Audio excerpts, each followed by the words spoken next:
요즘같이 어려운 시절에 청년들이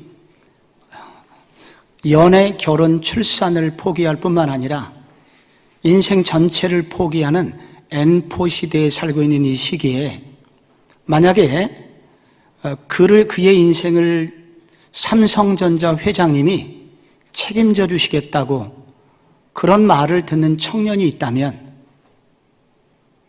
그의 인생은 전혀 다른 인생이 될 뿐만 아니라 그의 얼굴에서 그 보통 청년에게서 찾아볼 수 없는 그 용기와 그리고 왠지 모를 자신감과 그리고 얼굴에 흐르는 윤기를 확인할 수 있을 것입니다.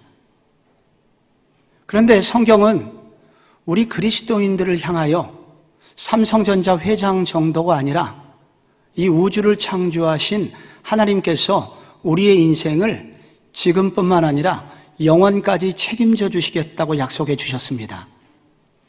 그런 하나님을 진짜 믿는다면, 믿을 수 있다면 우리의 얼굴은 달라야 합니다. 여러분이 거울을 보시면서 나는 그 만왕의 왕이신 하나님께서 나를 책임져 주시겠다고 하는 그런 사실에 대하여, 그런 선언에 대하여 믿고 있는가? 라고 우리 자신을 한번 돌아보아야 합니다. 로마서가 그것을 확증하고 있습니다. 로마서의 핵심 구절은 로마서 1장 16절, 17절이라고 그랬습니다. 특별히 17절에 복음에는 하나님의 의가 나타나서 믿음에서 믿음에 이르게 하나니 오직 의인은 믿음으로 말미암아 살리라. 복음에는 하나님의 의가 나타났다고 말합니다. 여러분, 복음에 나타난 하나님의 의로움은 무엇이라고 지나간 2주간 동안 배우셨나요? 잊으셨나요? 고맙습니다. 그래서 제가 필요합니다. 여기서 나타난 의라고 하는 것은 깨끗하게 산다, 이런 뜻이 아니라 하나님이 우리를 책임져 주시는 사랑이 나타났다. 여기서 의는 하나님의 책임지는 사랑, 구약 성경으로서는 이것을 헤세드 이렇게 부르고 신약에서는 디카이오슈네 이렇게 부르는데 이 단어의 뜻은 하나님의 책임져 주는 사랑이 나타났다는 것입니다. 우리는 마땅히 지옥에 가야 될 운명이었으나 우리가 지옥에 가야 될 모든 그 원인이 되는 죄의 모든 문제를 예수님께서 십자가에서 다 짊어지고 돌아가셨고, 그래서 우리의 하나님이 보실 때 미워할 만한 요소를 예수님이 다 가져가셨기 때문에 우리가 예수께서 그 문제를 해결하셨다는 것을 마치 내가 그 자리에 있었던 것처럼 그것을 사실로 받아들이면 그때 하나님은 우리에게 의로움, 죄가 없는 것으로 여겨주신다고 약속하셨습니다. 그래서 로마서의 핵심은 이런 사실을 믿음으로써 받아들이면 우리가 이런 의로운 존재가 된다. 그래서 이신칭의의 은혜가 여기 들어있다. 이 얘기는 이렇게 우리가 이것을 믿음으로 받아들일 때, 인격적으로 이 사실을 믿음으로 받아들일 때 하나님은 우리를 하나님의 자녀가 되게 하시고 영원히 책임져 주시는 그런 은혜를 받게 되니 이것이 얼마나 감사한 일이며, 그러니 우리가 이런 하나님의 자녀가 되었다면 우리가 삼성전자 회장의 아들이 된 것보다 더 당당한 얼굴과 그 자신 있는 얼굴과 감사의 얼굴이 있어야 되지 않겠는가? 한번 생각해 봐야 될 수요일 저녁입니다. 그런데 이제 오늘 우리가 한 가지 짚고 넘어가야 될 것은, 지난 시간에는 이런 이신칭의가 많은 도전을 받아왔다 하는 것을 지난 시간에 4장, 5장, 6장, 7장 앞부분까지 공부를 했었습니다. 그런데 오늘 로마서의 이제 교리 부분 중에서 가장 중요한 부분 중에 한 부분인 뒷부분 7장과 8장을 통해서 한 가지 더 이 문제를 해결하고자 합니다. 그것은 예수 믿은 후에 왜 우리는 죄를 지으며 그렇게 죄를 지을 때 우리는 어떻게 될 것인가에 관한 문제입니다. 이렇게 하나님의 전적인 은혜를 받은 우리들, 현실적으로 문제는 돌아서서 죄를 짓는다는 것입니다. 그래서 이 문제를 해결하기 위해서 초대교회 어떤 성도들은 금욕주의라는 것에 빠지기도 하고, 그리고 억지로 이것을 아니야, 이것은 내가 영원히 죄를 짓는 거야, 육신이 죄를 짓는 거야, 우리의 영혼은 이제 죄를 짓는 게 아니야 라는 등등의 이런 이단들의 가설에 넘어가게 되었습니다. 그리고 마귀의 조롱을 받게 됩니다. 아니, 구원을 받았다는 자가 저렇게 죄를 짓고 돌아다닌다면 하나님, 당신은 공정하신 분입니까? 저 사람은 지옥 가야 마땅하지 않습니까? 이렇게 마귀의 조롱을 받게 됩니다. 여러분, 예수를 믿고 나서 문제는 우리가 죄를 짓는 거예요. 이런 죄를 짓고 있는 우리의 모습, 이 문제를 우리가 정말 구원을 안 받아서 죄를 짓는 것인가? 아니면 우리는 이 죄의 문제를 또 다른 각도로 봐야 될 것인가 하는 문제가 남아 있습니다. 이 문제에 대해서 바울은 이 로마서 7장 뒷부분부터 적극적으로 다루고 있습니다. 그러면서 바울 자신도 이렇게 예수를 믿은 후에 이렇게 죄로 인하여, 죄 짓는 문제로 인하여 갈등하던 시대가 있었다. 그 로마서 7장 14절부터 25절에 나오는 이 바울 속에 있는 내면의 갈등의 문제를 다루고 있습니다. 여기 그 질문에 읽어보시면 여러분 들어오실 때 교환을 받으셨을 거예요. 여러분이 가지신 책 96쪽에도 일부 나오고, 이 문제를 조금 더 자세히 다루기 위해서 제가 우리 수요 예배에 오시는 분들에게 교환을 준비해 드렸습니다. 거기 질문에 이렇게 되어 있죠. 예수를 믿고 죄 사함을 받고 난 후에 우리는 죄를 짓지 않는가? 하나님의 엄청난 은혜를 받았음에도 불구하고 왜 우리는 죄를 짓는 것인가? 특별히 로마서 7장 14절, 18절, 19절은 회심 이후에도 여전히 죄를 짓고 있는, 이 갈등하고 있는 바울의 모습을 표현하고 있습니다. 특별히 거기 14절을 읽어보시면 우리 같이 한번 읽어볼까요? 시작. 우리가 율법은 신령한 줄 알거니와 나는 육신에 속하여 죄 아래 팔렸도다. 여기 죄 아래 팔렸도다 하는 것은 노예가 주인에게 팔려서 예속된 상태, 그러니까 죄에게 끌려다니면서 꼼짝 못하는 상태를 말하고 있는 것입니다. 죄 문제가 해결되지 않아서 여전히 질질 끌려다니고 있는 모습이에요. 그래서 이런 구절 때문에 어떤 학자들은 여기의 모습은 바울이 예수 믿기 전의 모습이라고 주장하는 사람도 있습니다. 너무 처참한 모습이기에.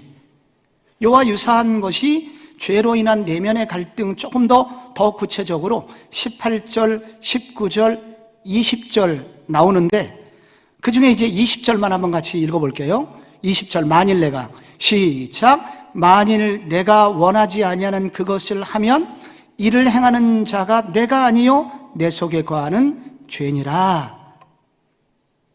여기 이 바울이 자기 속에 있는 죄 때문에 이렇게 갈등하는 모습을 막 표현을 했는데, 이것이 바로 지난 시간에 로마서 6장에서 우리가 알거니와 옛사람이 예수와 함께 십자가에 못 박힌 것은 죄의 몸이 죽어 다시는 죄에게 종로로 타지 않게 하려 함이다.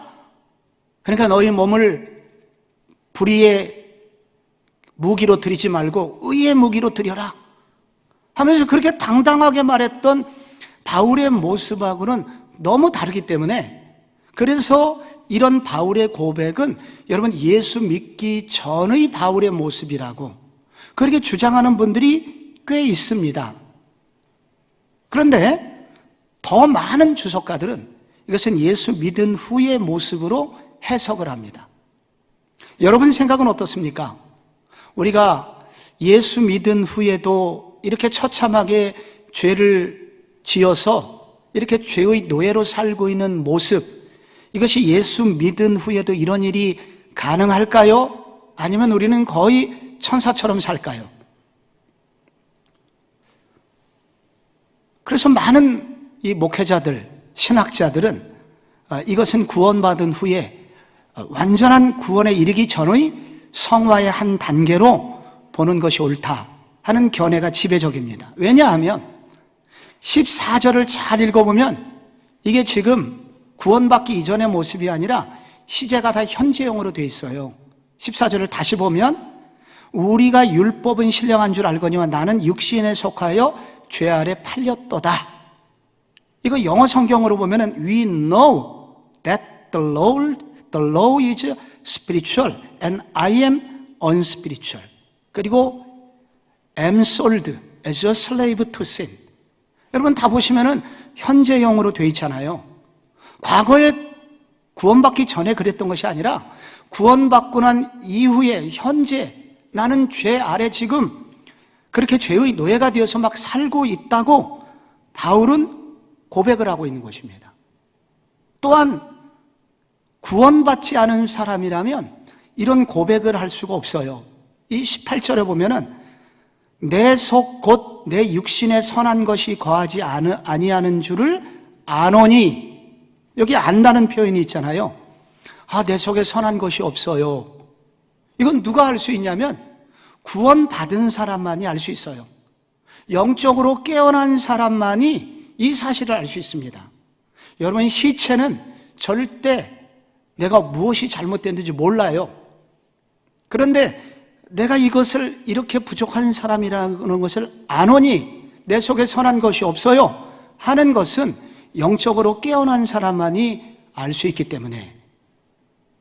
그리고 또 하나, 여러분 불신자들은 하나님의 법을 즐거워할 수 없거든요. 근데 22절에 보면은 내 속사람으로서는 하나님의 법을 즐거워하되. 이거 누가 즐거워할 수 있습니까? 예수 믿은 사람이 그렇게 할 수 있다는 거예요.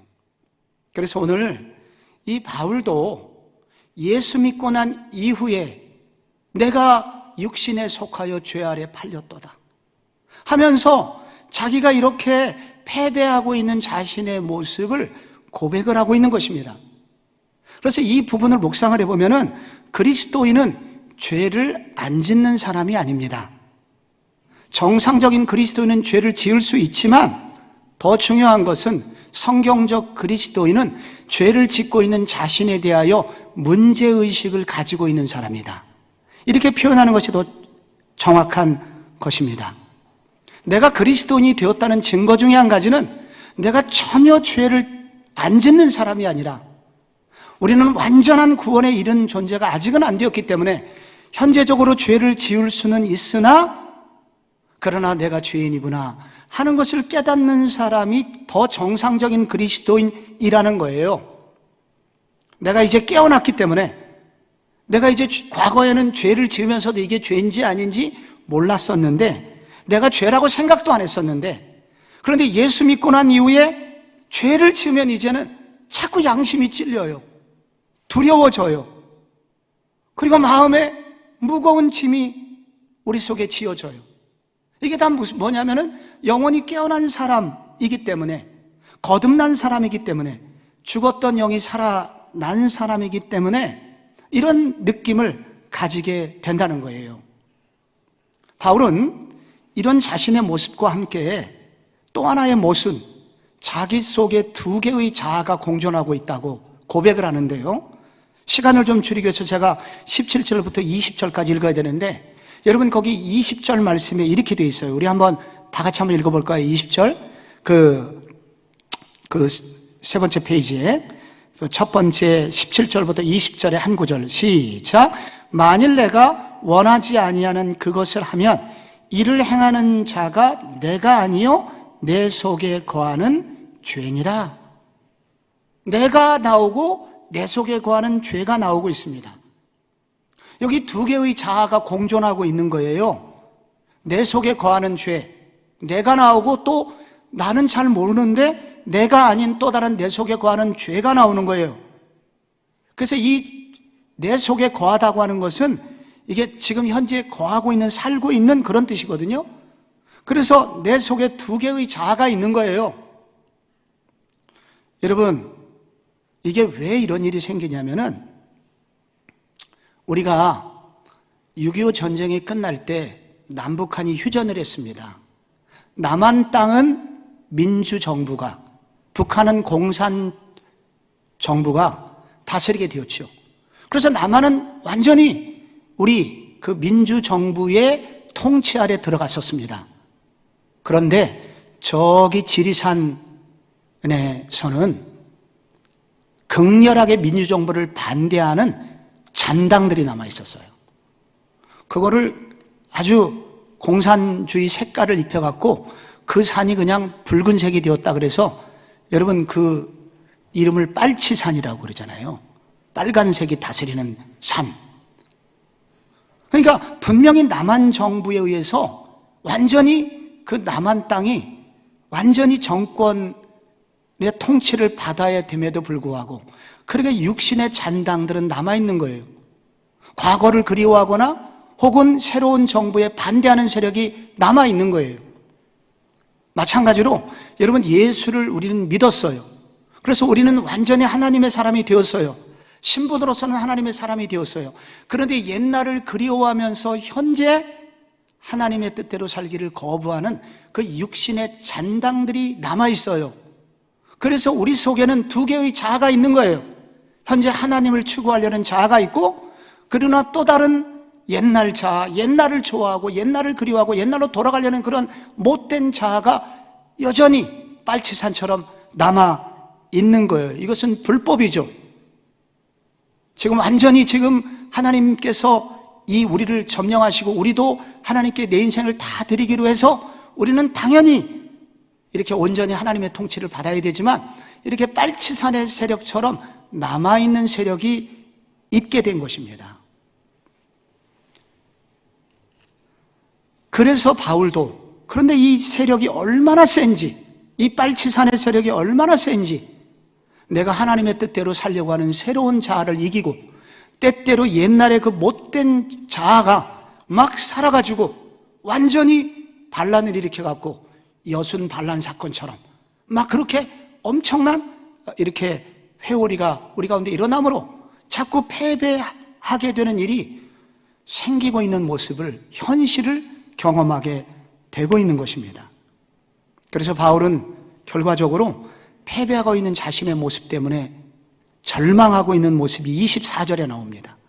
우리가 잘 알고 있는 구절, 오라 나는 곤고한 사람이로다. 이 사망의 몸에서 누가 나를 건져내랴.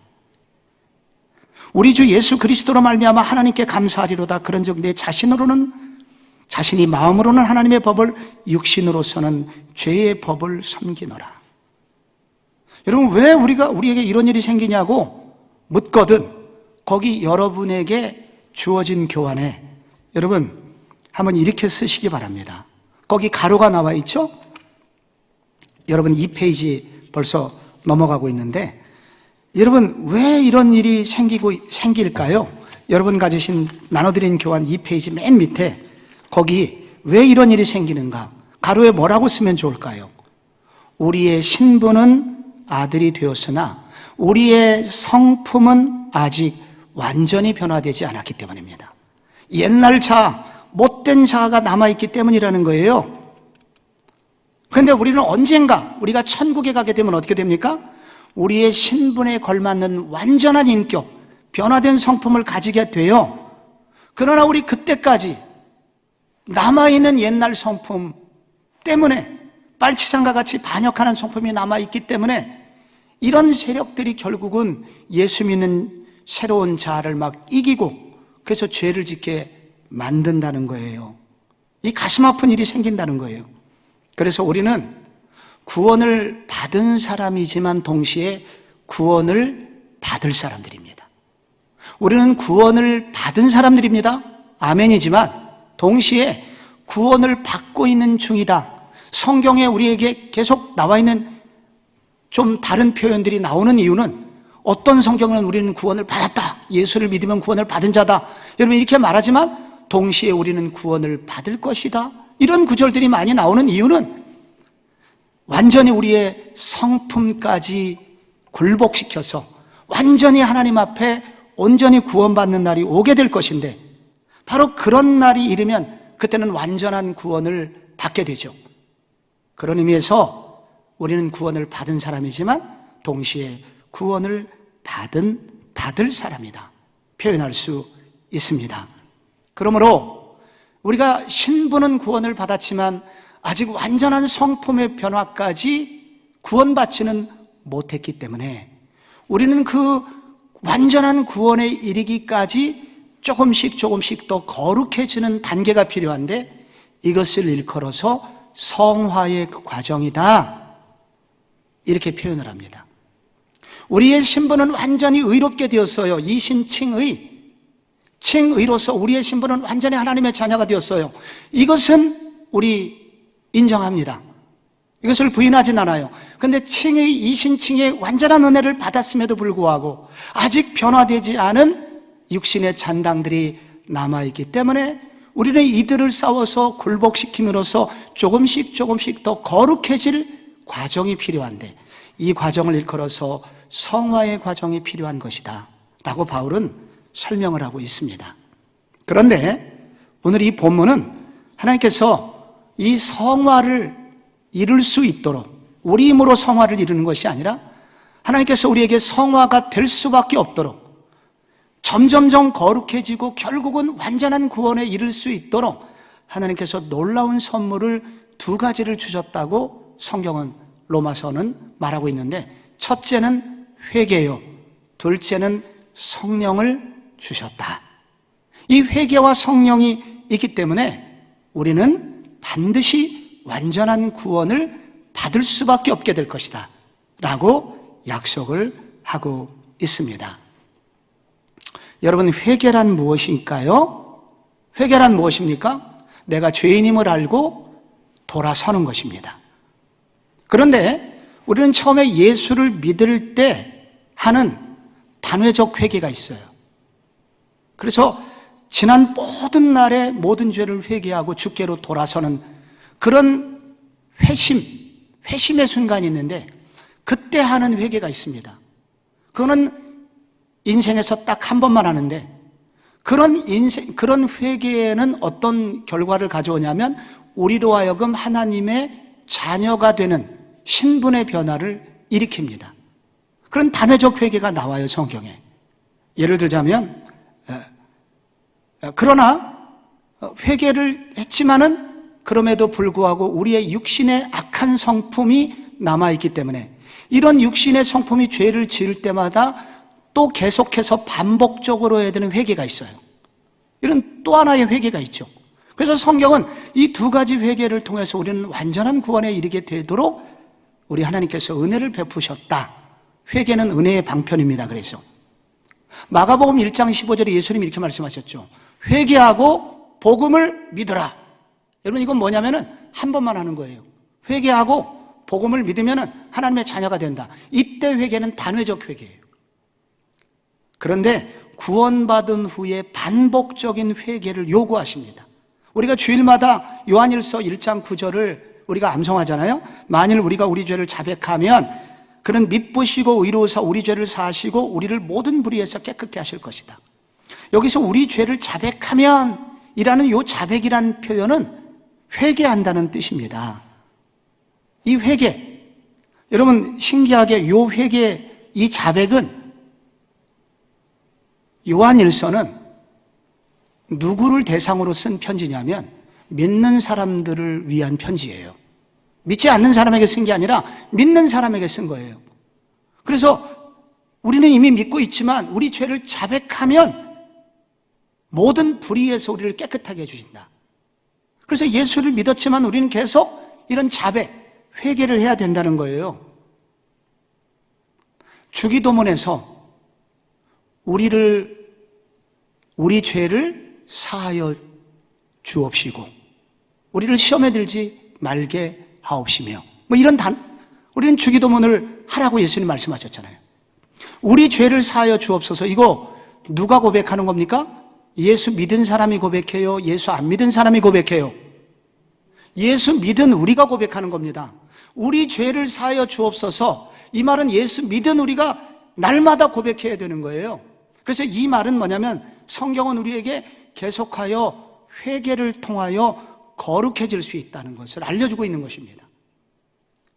그런데 이런 회개를 무시하거나 회개를 헷갈리게 해서 회개하지 못하도록 하는 주장을 하는 사람들이 있습니다. 특별히 초대교회는 영지주의라는 자들이 있었고요, 도덕 폐기론자들이라는 그런 이단들이 있었습니다. 그런데 현대에 이와 매우 유사한 영지주의와 매우 유사한 이단이 지금 한국 땅에서 활개를 치고 있는데, 그게 바로 구원파입니다. 구원파는 우리가 회개한 이후에 한 번만 회개하면 다시 회개할 필요가 없으며, 그리고 회개한 사람이 자백만 하면 됐지 다시 회개하는 것은 구원받지 못한 증거라 라고 이렇게 주장을 하였습니다. 여기에 관련된 강의는 이단 특강을 통해서 제가 또 자세히 때마다 이제 하게 되는데요. 결국은 여러분 이게 왜 잘못됐냐면은 한 가지 예만 드릴게요. 디모데전서 1장 15절에 보면은 바울이 나는 죄인 중에 괴수로다. 디모데전서는 바울이 죽기 얼마 전에 쓴 바울의 마지막 2개 서신 중에 하나입니다. 디모데전서가. 근데 마지막 죽기 얼마 전에 바울이 나는 죄인 중에 괴수로다 라고 표현을 하는데, 이게 현재형이에요. 나는 지금 현재 죄인 중에 괴수로다. 이 구원파식으로 말하면 바울이 나는 옛날에는 그렇게 죄인 중에 괴수였으나 지금은 아니다, 이래야 돼요. 이렇게 자기가 자기에 대해서 이렇게 회개한 흔적이 있으면은 이러면 구원받은 증거가 아니라는 거예요. 그래서 성경은, 그래서 이제 이 구원파는 회개와 자백을 구분을 해갖고, 회개는 한번 믿을 때 하는 거고 자백은 이렇게 예수 믿은 후에 그냥 씻으면 된다 라고 가르쳐서 이것이 겉보기에는 그럴듯해 보이나 실제 성경은 회개와 자백을 구분하지 않고 단회적 회개와 반복적인 회개 모두를 회개라고 통칭을 하면서 회개의 중요성을 더 성경은 중요하게 생각합니다. 회개의 핵심 내용.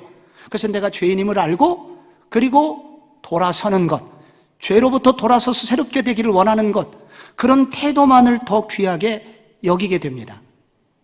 그런데 구원파식으로 회개를 알게 되면 나는 아무리 죄를 지어도 내가 구원받은 것에는 흔들림이 없어. 그러니까 이런 것들은 살짝 조금씩 지나갔으면 돼. 죄송해요. 이렇게 한마디 살짝 하면 돼. 라고 회개의 의미를 경감시킴으로써 양심으로 하여금 죄에 대해서 무감각하게 만들고 결국 양심에 화인 맞게 하는 효과를 가져오게 됩니다.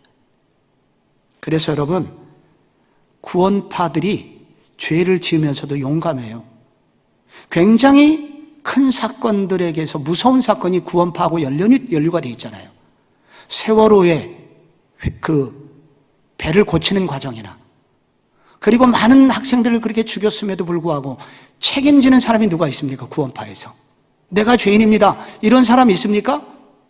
끝까지 발뺌하고 거기 선장부터 시작해갖고 내가 죄가 있다고 고백하는 사람이 누가 있습니까? 나는 이미 구원받은 사람이라 이런 죄들은 문제가 안 돼. 이건 슬쩍 문제를 넣으면 돼. 죄송해요. 이래서 결국은 우리로 하여금 거룩에 이르지 못하도록 하는 무서운 집단이 구원파입니다. 오대양 사건도 마찬가지고요. 성경은요, 성화를 이루어가도록 하나님께서 회개를 선물로 주셨다. 회개는 전인격적으로 내가 죄인임을 각성하고 하나님 앞에 돌아서는 결단. 이것은 예수 믿을 때도 필요하지만 예수 믿은 후에도 우리는 계속해서 우리의 죄가 발각될 때마다, 내가 하나님 앞에 죄인임이 내 자신이 깨달을 때마다, 혹은 내가 의도하지 않은 죄까지도 그렇게 날마다 회개하도록 요구하십니다. 날마다 주기도문을 해라. 주님, 저는 죄인입니다 하면서 이렇게 회개를 통해서 우리를 깨끗하게 하셔서 조금씩 더 거룩에 이르도록 우리 주님이 도와주신다는 것입니다. 우리가 성화가 필요한데 성화를 위해서 우리에게 선물로 주신 첫 번째는 회개였습니다. 또 하나 주신 선물이 있는데 성령의 통치입니다. 성령을 선물로 주신 거예요. 여러분, 끊임없이 달려드는 옛자아들, 우리 속에 빨치산처럼 지독하리만큼 옛날로 자꾸 돌아가게 만들려는 이 악한 이런 죄의 세력, 그 죄를 지을 때마다 사단이 거기에 역사하기 때문에 사단이 연합을 해갖고 완전히 우리를 옛날로 자꾸 돌아가게 만들려고 하는 이 무서운 죄의 세력을 그럼 우리는 어떻게 이길 수 있단 말인가? 그래서 저는 두 번째로 주신 선물인 성령의 능력을 의존하면 가능하다고 알려주십니다. 여러분, 그 로마서 그 8장 1절과 2절을 보면요, 이런 구절이 나오죠. 그리스도 예수 안에 있는 자에게는 결코 정죄함이 없나니 그리스도 예수 안에 있는 생명의 성령의 법이 죄와 사망의 법에서 너를 해방하였다. 여기 생명의 성령의 법과 죄와 사망의 법이 나옵니다. 그런데 이 로마서는 성령을 설명하기 전에 죄의 법에 대해서 나오고 이 죄의 법과 이 성령을 대조시키는 표현들이 많이 나오고 있어요. 그래서 로마서 7장의 뒷부분에만 봐도 로마서 7장 22절 잠깐 보실까요? 내 속사람으로는 하나님의 법을 즐거워하되 내 지체 속에는 한 다른 법이 내 마음의 법과 싸워 내 지체 속에 있는 죄의 법으로 나를 사로잡는 것을 보는도다. 여기 법이 나오잖아요. 자꾸 법이. 여러분, 법이라는 것은 무엇입니까? 그 법 아래에 있는 모든 사람들은 법의 통치를 받는다. 여기서 법이라는 것은 강력한 권세와 권한을 말하는 거예요. 이게 여러분, 영어로도 여러분 이거 보십시오. 이게 컵이 아니겠습니까? 이 컵을 제가 놓으면 어떻게 될까요?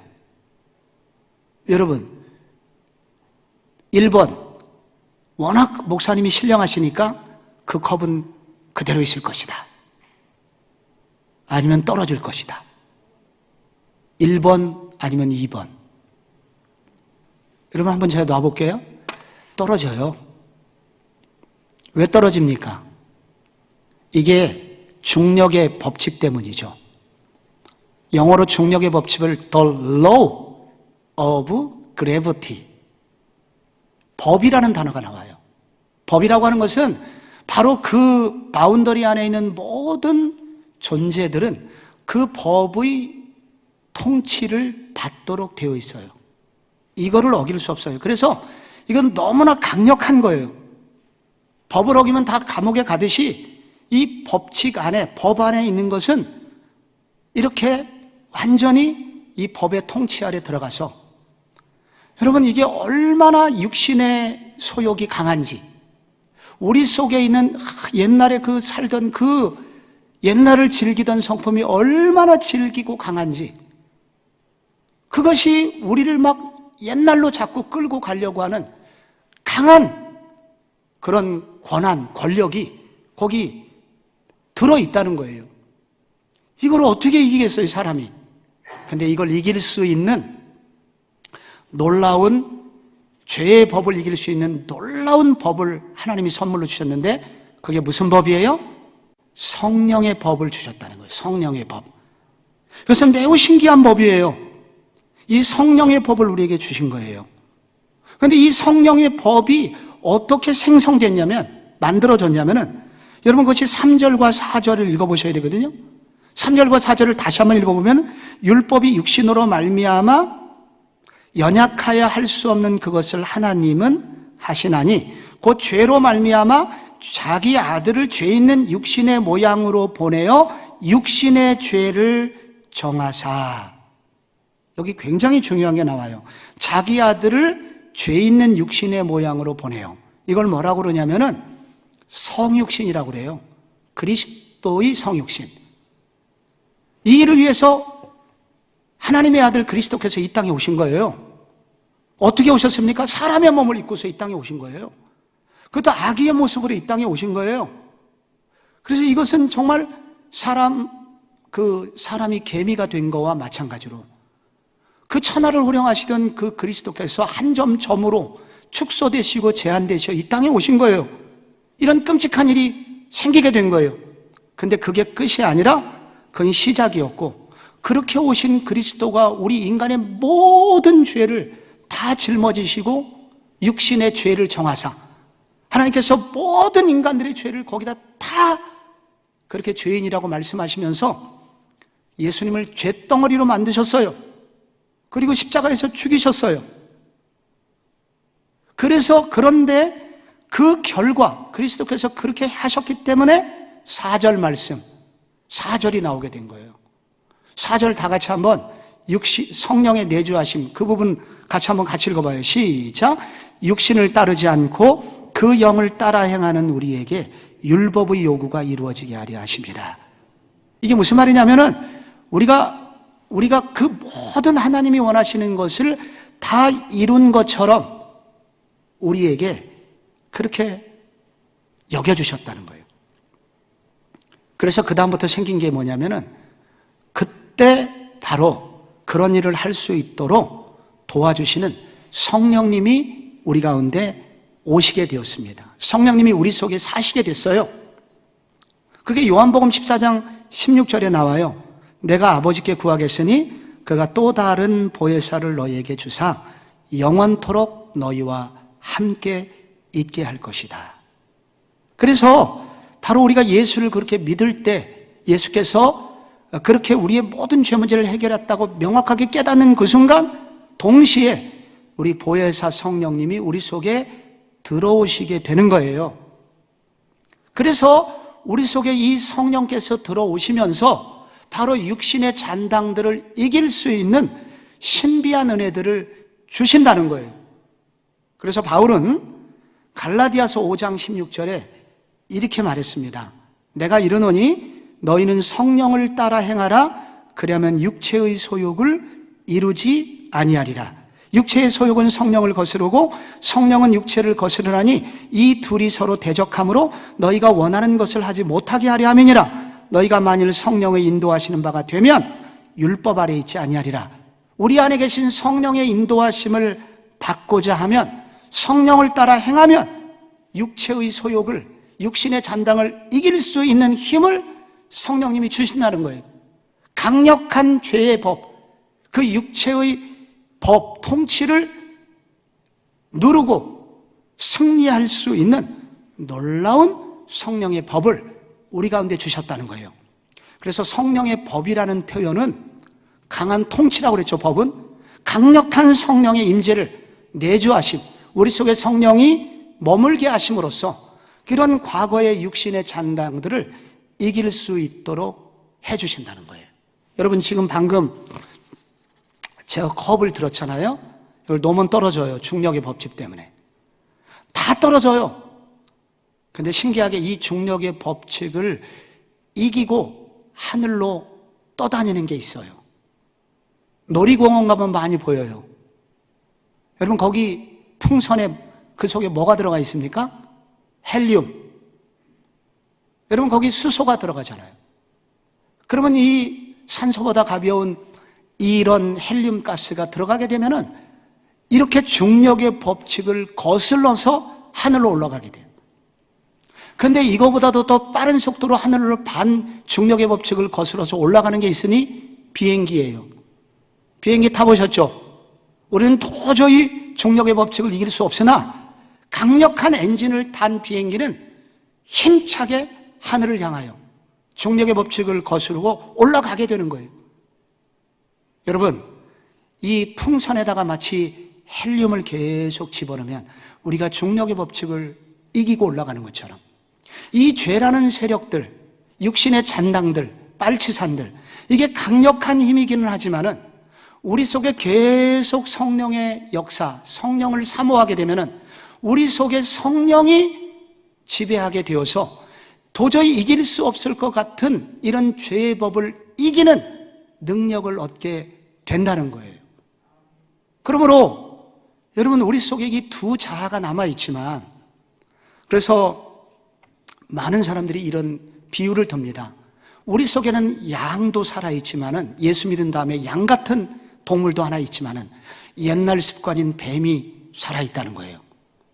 어떤 때는 막 뱀 같은, 옛날로 돌아가서 막 뱀처럼 말하는 사람이 있어요. 그리스도는 안 같아. 그래서 우리는 어떻게 됩니까? 뱀이 좋아하는 먹이는 중단시 끊고 자꾸 양이 좋아하는 음식을 줘야 되는 거예요.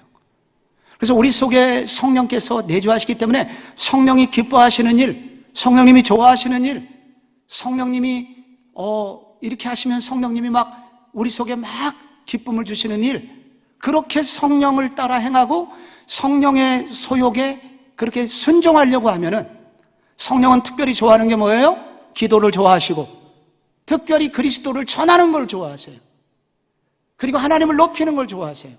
이렇게 성령이 기뻐하는 일을 자꾸 하게 되면은, 여러분, 이렇게 육신의 소욕을 이길 수 있는 강력한 성령, 성령의 법이 우리를 지배하게 되는 일이 생기게 된다는 것입니다. 그러므로 성령이 기뻐하시는 일에 순종하시기 바랍니다. 성령님께서 즐거워하시는 일에 순종하시기 바랍니다.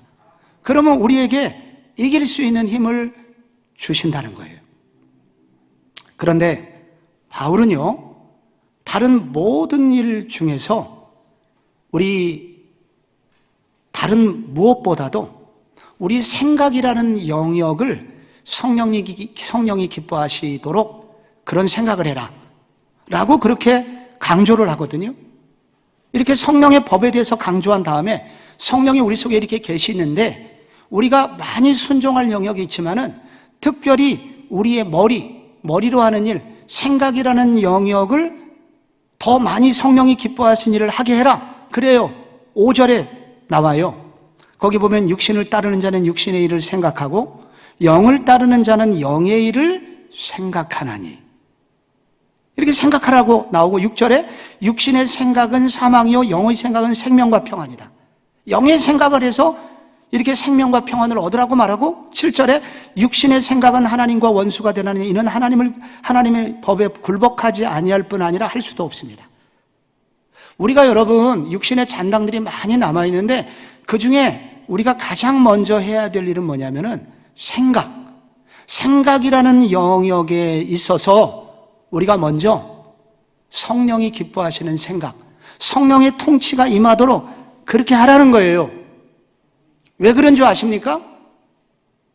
우리가 육신에게 지는 이유, 옛날로 자꾸 돌아가게 되는 첫 번째 이유가 뭐냐면은 생각이라는 영역이 무너지기 때문에, 생각이 가장 최초의 방어선이기 때문에 그래요. 그래서 생각이 잘못 딱 꼬이면은 나머지는 다 불보듯 뻔해 다 질 수밖에 없게 되는 거예요. 생각이라는 영역이 마치 뭐냐면은 휴전선과 같아요. 이게 무너지면 끝이잖아요. 여러분, 마귀가 하와에게 와가지고 맨 처음에 했던 말이 뭔지 아십니까? 창세기 3장 1절에 이렇게 나와요. 야, 하와야, 하나님이 참으로 너희에게 동산의 모든 나무의 실과를 먹지 말라 하시더냐? 질문이잖아요. 이렇게 하시지 않았어요. 다 먹고 하나만 먹지 말아라, 이렇게 하셨는데, 이 사탄은 야, 너처럼 이렇게 수고하는 자매에게 야, 먹지 말라고 하시더냐? 그 순간 하와의 머릿속에 딱 하고 의심이 딱 생각이 접수가 됐습니다. 그 순간 하와는 사단에게 한 발을 내줬고 결국은 완전히 불순종을 결심했고 따먹고 남편에게도 줘서 에덴 동산 전체가 통째로 넘어가게 된 거예요. 그러므로 여러분, 우리가 성령께 순종해야 되고 성령님에게 순종해야 되는데, 우리 모두 다 육신의 수욕에게 옛날 죄의 모습으로 돌아가지 않기 위해서는 우리의 생각의 영역이 가장 치열한 전쟁터임을 알고, 생각이 마귀에게 접수되면 모든 게 끝이다 라는 사실을 알고, 우리의 생각이 거룩한 생각, 의로운 생각, 사단이 생각을 잘못된 생각을 집어넣으면 나사렛 예수 이름으로 명하노니 물러가라. 생각의 영역이 하나님께 성령님께 통치가 되도록 맡겨드려야 된다는 거예요. 여러분, 조나단 에드워드라는 사람이 그가 이제 1700년대 미국에서 대부흥이 그분의 설교를 통해서 이루어지게 됐는데 이분의 쓴 책 신앙 감정론이라는 책이 있어요. 이걸 한번 진정한 그리스도인의 표시가 무엇인가 라는 굉장히 중요한 주제를 다룹니다. 근데 여러분, 예수를 진짜 믿는 사람이 어떤 사람이 진짜 예수 믿는 사람일까요? 우리가 막 뜨겁게 찬송하면 예수 믿는 사람일까요? 성경을 막 많이 읽으면 예수 믿는 사람일까요? 혹은 예배 드릴 때 오 주여 이러면 예수 믿는 사람일까요? 신기하게도요, 이 조나단 에드워드는 많은 사람을 면밀히 조사 연구, 그리고 성령님께 간구하면서, 그리고 성경적 여러 가지 답변을 그렇게 구하면서 그가 결론을 내린 내용이 그 신앙 감정론의 그 표현에 나오는 거예요. 성경에 대해서 많이 안다고 진짜 그리스도인 아니다. 찬양을 뜨겁게 했거나 기도를 뜨겁게 했다고, 혹은 종교적 감정을 많이 표현했다고 그리스도인 아니다. 큰 확신이 저한테 있습니다. 이것도 아닐 수 있다. 감동스러운 어떤 표시, 이것도 아닐 수 있다. 근데 이분은 뭐라고 그러냐면은 마지막에, 그럼 확실한 표시는 무엇인가? 그 사람이 성령의 일을 생각하는가, 생각하지 않는가에 달려있다. 그리고 마땅히 참된 의의 방향으로 향하고 있는가, 아닌가에 달려있다. 여러분, 진짜 하나님의 사람의 특징은 뭐냐면은 성령의 생각을 하는 사람이라는 거예요. 그리고 하나님이 원하시는 방향을 향하여 가고 있는 사람이라는 거예요. 하나님이 원하시는 참된 의의 방향, 성령님께서 알려주시는 그 바른 의의 방향으로 가는 사람, 이 사람이 바로 참된 그리스도인이다.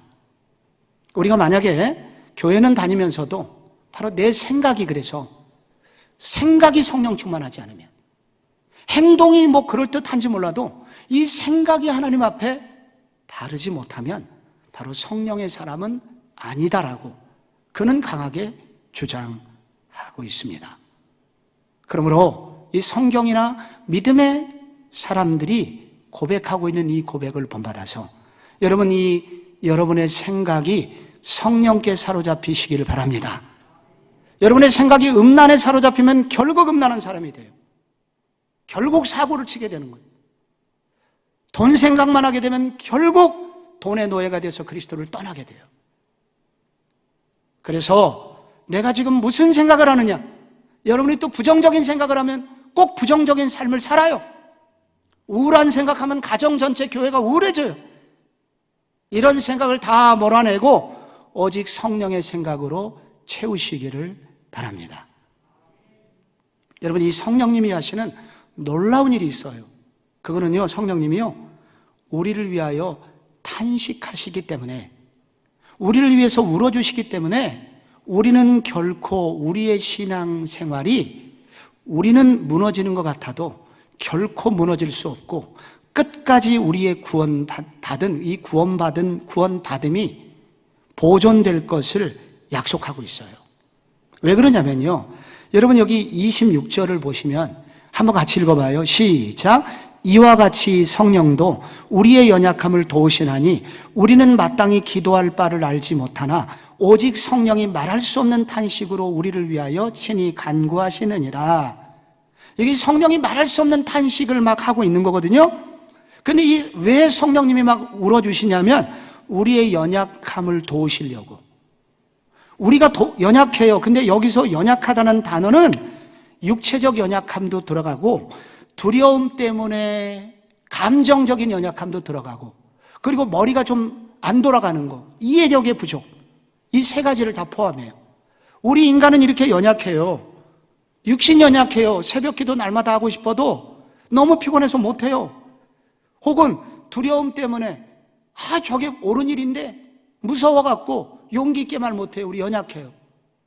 그리고 우리의 두뇌의 한계 때문에 다 깨닫지 못해요. 이해력이 부족해요.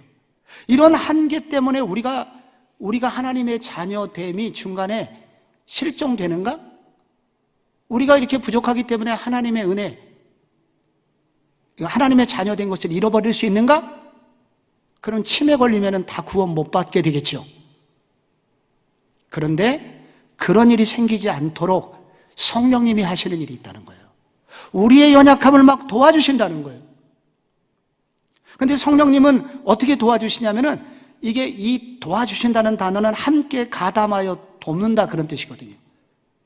우리가 그렇게 연약하지만 이게 막 함께 옆에서 도와주는 건데 마치 미아리 고개에 막 폐지를 잔뜩 실은 할머니가 막 올라갈 때 도저히 할머니가 못 올라가요. 근데 두 청년이 막 달려들어갖고 막 밀어줘갖고 한 명은 앞에서 끌고 하나는 뒤에서 밀고 이렇게 하면 미아리 고개를 넘어가듯이 성령님은 우리를 대신해서 기도해 주진 않지만 우리의 기도 가운데 막 가담하셔가지고 우리로 하여금 우리의 기도가 하나님께 상달될 수밖에 없도록 막 도와주신다는 거예요.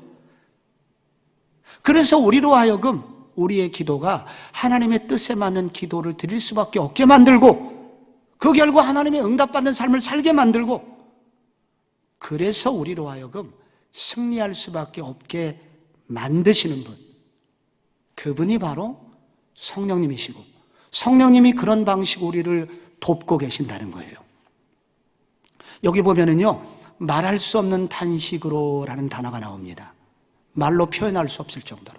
이게 무슨 말이냐면요, 여러분, 인간은요, 언어의 한계를 가지고 있어서 내가 알고 있는 것도 다 표현을 못해요. 의구 하나님, 내 마음 아시죠? 내가 다 표현을 못해요. 그리고 우리는 하늘의 언어를 알지 못해서 하나님하고 커뮤니케이션이 안 돼요, 본래. 그런데 이 모든 것을 성령님이 내가 무엇이라고 말하든 그거를 다 통역하셔가지고 번역하셔가지고 통번역을 하셔가지고 우리 하나님 앞에 딱 알려주시기 때문에 우리의 말할 수 없는 탄식, 말로 표현할 수 없는 우리의 아픔, 심정까지 우리 주님께서 다 알려주시기 때문에 결국 우리의 아픔, 연약함, 부족함이 다 성부 하나님께 전달되고 그래서 성부 하나님이 우리를 도울 수밖에 없는 자리에 도달하게 될 것이다. 그러므로 우리는 우리 안에 계신 성령님 때문에 결코 우리의 구원받음이 실패될 수 없다고 말하고 있는 겁니다. 영화 중에 집으로 가는 길, 이런 영화가 있어요. 근데 이 영화는 뭐냐면은 장미정 씨라고 2004년도에 진짜로 그 친구 후배가 그 가방을 하나 주면서 이게 원석인데 이걸 프랑스로 배달만 해주면 400만 원을 주겠습니다. 그래서 400만 원을 받았어요. 그런데 프랑스 공항에 딱 내렸는데 보안 검색대에 걸렸어요. 코케인 17kg가 들어있었던 겁니다. 그 안에, 돌 속에. 그래가지고 갑자기 불란서 감옥에 갔는데 감옥 중에서도 시골 변방으로 갔어요. 그래서 한국말 통역이 되지 않는 곳으로 갔어요. 그래서 자기는 억울하고 답답하고 나는 이게 돌인 줄 알고 그냥 배달을 온 거예요. 아무리 설명을 해도 프랑스 사람들이 알아들을 수가 있나. 2년간 그는 감옥살이를 했습니다. 그런데 다행히 극적으로 편지를 쓴 것이 한국에 도착을 했고 그것이 추적 60분에 보도가 되면서 이렇게 억울하게 프랑스에 갇힌 한국 사람이 있다. 이래갖고 사람들이 동원이 되고 그리고 통역사가 파견이 되고 그래서 그의 사연이 이제 잘 법원에 알려지면서 그분이 풀려나서 고국으로 돌아오게 돼 2년 만에. 여러분, 우리가 하늘의 언어를 배웠나요? 우리가 하나님하고 원래 소통이 될 수 있는 사람이 아니에요. 언어가 달라요. 그런데 우리가 어떻게 하든지 성령님이 우리를 위해서 탄식하시기 때문에 그분이 우리들의 아픔과 눈물과 우리의 잘 이해가 안 되는 언어들 끙끙대고 있고 주여만 해도 그거를 성령님께서 다 성령님의 탄식하심으로 말할 수 없는 성령의 언어로 바꿔 하늘의 언어로 바꿔서 하늘 보좌로 가져가기 때문에 우리의 모든 아픔이 하나님께 기도 응답될 수밖에 만드신다는 거예요. 그래서 우리의 기도가 통하게 되는 거예요. 그렇기 때문에 여러분 성경의 28절에 그런 구절이 나오는 것입니다. 우리가 알거니와 하나님을 사랑하는 자 곧 그의 뜻대로 부르심을 입은 자들에게는 모든 것이 합력하여 선을 이루느니라. 이런 성령의 도우심 때문에 우리의 모든 실패조차도 결국은 아름답게 하시는 그런 놀라운 결과가 나온다는 거예요. 그래서 처음에는 실패처럼 보였고 안 되는 것처럼 보였는데 우리의 인생을 조율하시는 성령님이 여기 계시기 때문에, 우리 안에 계신 성령님 우리 인생을 조율하시기 때문에 결국은 우리가 모두 다 그렇게 성령님께서 도와주심으로, 마치 여러분 요셉의 인생이 처음에는 실패한 인생이었지만 나중에 알고 보니까 그가 애굽에서 국무총리가 되고, 그래서 자기 이스라엘 민족도 구원하고 열방도 구원하는 놀라운 사람이 되죠. 그것처럼 우리의 인생이 잠시 실패되는 것처럼 보인다 하더라도 우리 안에 계신 성령님이 우리 인생을 조율하시기 때문에 결국은 우리의 인생이 아름답게 되도록 만드시는데, 성령님께서 우리 안에 계신 성령의 법이, 성령 하나님이 그렇게 만드신다는 거예요. 그 결과가 최종적으로요 29절에서 30절에 보면은 이렇게 결론이 납니다. 로마서의 굉장히 중요한 결론 중에 하나인데, 여러분 그 29절 30절 한번 같이 읽어볼까요? 시작. 하나님이 미리 아신 자들을 또한 그 아들의 형상을 본받게 하기 위하여 미리 정하셨으니 이는 그로 많은 형제 중에서 맏아들이 되게 하려 하심이니라. 또 미리 정하신 그들을 또한 부르시고 부르신 그들을 또한 의롭다 하시고 의롭다 하신 그들을 또한 영화롭게 하셨느니라. 여러분 여기에 5개 동사가 나와요. 미리 아셨다, 미리 정하셨다, 그리고 부르셨다, 의롭다 하셨다, 영화롭다 하셨다. 이게 다 분사구문으로서 연결이 되어 있어서 이거는 중간에 끊어지는 게 없어요. 여러분, 하나님께서 우리를 구원하시기 위해서 오래전에 우리를 아셨고요, 미리 예정하셨고요, 그리고 때에 맞게 불러주셨고요, 그리고 십자가의 은혜로 우리가 믿을 때 의롭다고 여겨주셨어요. 여기까지 우리가 이미 성취가 된 거예요. 그럼 마지막 하나 남았죠? 뭐가 남았냐면 이 성화를 거쳐서 마지막 영화로운 단계만 남은 거예요. 지금까지 85% 이루어진 거예요. 그럼 나머지는 어떻게 될까요? 완전히 이루어 주실 것이다. 그래서 워필드라는 신학자는 이 5가지는 5개의 끊어지지 않는 금고리와 같은 것이다.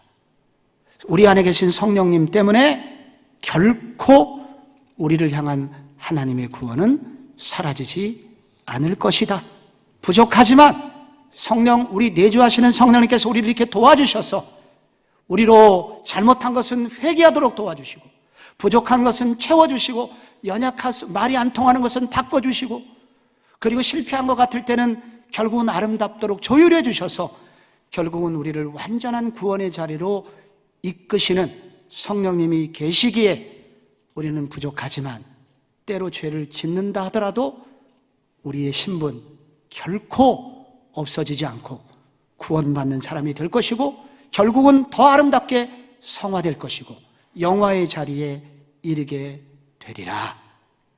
그러므로 바울은 이 모든 사실을 알았기 때문에 마지막으로 막 찬송을 불러요. 그래서 이 마지막 로마서 8장의 뒷부분은 노래로 돼 있어요. 그래서 막 구원의 노래를 부르는 거예요. 네, 오늘 새벽에도 막 김문진 목사님이 박수 치면서 막 찬송 부르자고, 그래서 막 변찮는 주님의 사랑과 이렇게 찬송을 우리가 불렀는데, 우리가 이렇게 마지막 순간에는 이런 성령님을 깨달으니까, 이런 이신칭의 은혜뿐만 아니라 이런 많은 대적에도 불구하고 이런 환난과 고난에도 불구하고 결국은 우리로 하여금 회개하게 하시고 우리로 끝까지 구원을 완성해 주시는 성령 하나님이 자기 안에 계심을 깨달으니까, 이런 구원의 확신이 너무 분명하니까 바울은 자기도 모르게 막 노래가 나오는 거예요. 그러면서 우리가 알고 있는 저 유명한 그런 구절들이 있잖아요. 우리를 사랑하시는, 그러나 이 모든 일에 우리를 사랑하시는 이로 말미암아 우리가 넉넉히 이기느니라. 그러면서 바울이 그렇게 찬송을 부르고 있습니다. 사랑하는 성도 여러분, 여러분께서 의를 이루신 예수 그리스도의 은혜 때문에 여러분의 인생에도 이런 확신과 이런 자신감과 그리고 찬송이 넘치는 인생들이 되시기를 바랍니다. 죄의 세력이 막 강해요. 우리 옛날로 돌아갈 것처럼 위기도 때로 있을 때도 있어요. 그러나 우리 안에 계신 성령이 훨씬 강한 줄 아시고, 이 성령을 의지해서 기도하시고, 성령을 의지해서 찬송하시고, 성령을 의지해서 생각하시고, 성령께 순종하심으로 결국 승리하시는 여러분 되시기를 축복합니다.